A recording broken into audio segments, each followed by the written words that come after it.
Attention, cette vidéo va spoiler l'épisode 1, 2 et 3 de la série She-Hulk. L'épisode 3 de la série She-Hulk nous a peut-être révélé un indice sur les prochains grands méchants de la série, qui demeure jusqu'à présent un mystère. Salut à tous et bienvenue dans cette vidéo dont nous allons tenter de deviner les prochains grands méchants cachés de la série She-Hulk. Je suis Jonathan Geek, je publie des vidéos presque tous les jours sur l'univers Marvel, donc abonne-toi pour être au rendez-vous de mes nouvelles vidéos. C'est parti.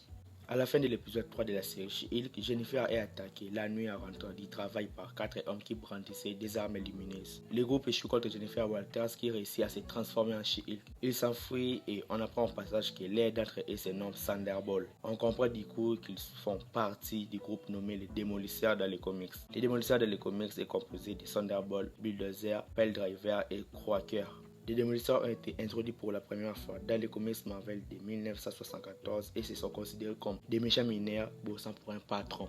Un boss justement qui est évoqué dans cet épisode 3 de la série She-Hulk, qui les a manifestement envoyés pour qu'ils prélèvent le sang de Jennifer Walters. Les Démolisseurs de les comics sont des super-héros, mais dans cet épisode, il semblerait qu'ils n'ont pas de super-pouvoirs. Ils ont affaire des outils qu'ils ont volés dans des bâtiments asgardiens, mais leur boss aurait manifestement un rôle à jouer dans la suite de la série She-Hulk. Mais la question est de savoir qui est réellement le boss évoqué à la fin de l'épisode 3 de la série She-Hulk. Penchons-nous vers les comics. À l'origine, dans les comics, les Démolisseurs travaillent pour un certain Dick Graywaite, un ouvrier devenu un criminel qui récupère de la magie asgardienne après avoir été prise par Loki. Mais ce personnage de Graywaite n'a aucune chance d'apparaître dans la série She-Hulk parce que ce personnage se fait appeler Zero Walker. Dans cet épisode, Zero Walker est déjà mentionné dans les crédits de fin. Il est joué par Nick Gomez et fait partie de la bande qu'on a vu dans l'épisode Attaquer Jennifer Walters. Donc, il n'est pas donc le boss de la série. Il est aussi l'isbire d'un boss caché. Alors on se pose encore la question, qui sera donc le boss de la série She-Hulk? Le boss pourrait bien être Wilson Fisk, le Kite, déjà qui se faisait appeler le boss par des gangs de Sylvester de la série Hawkeye. Et parce qu'il y a aussi Daredevil dans la série, là on sait que Daredevil est l'ennemi redoutable du Kite. Mais nous avons une autre théorie qui donne des informations presque concrètes sur les boss de la série She-Hulk.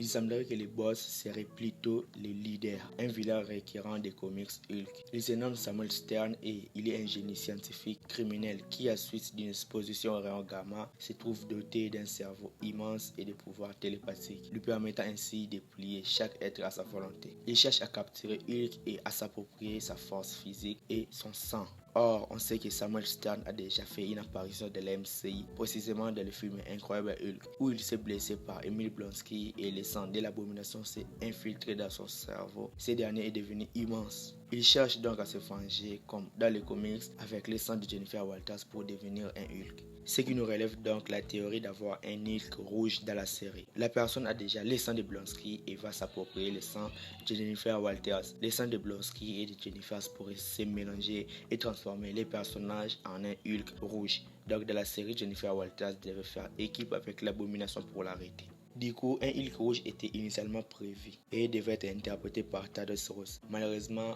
l'acteur William Hurt qui interprète le personnage de Thaddeus Ross était décédé. Mais le personnage de Hulk rouge pourrait faire son entrée en jeu dans cette série étant sous l'identité de Samuel Stern, car un film de Thunderbolts arrive et on sait que dans les comics, Hulk rouge fait partie du groupe des Thunderbolts, ce qui colle parfaitement avec ma théorie.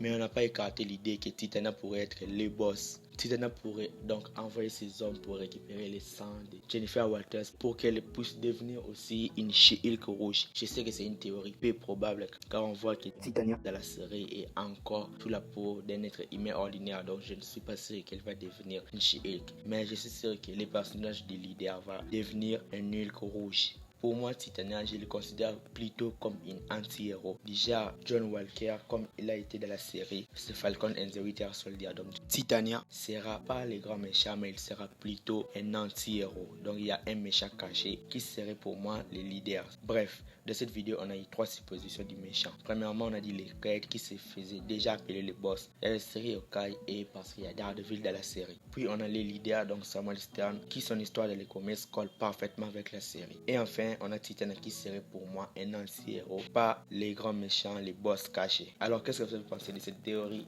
Dites-le moi dans les commentaires. Si la vidéo te plaît, like la vidéo et abonne-toi à la chaîne. Quant à moi, je vous dis qu'on se retrouve trop vite pour une prochaine vidéo. Du coup, je te propose des vidéos que tu peux regarder tout de suite ou plus tard.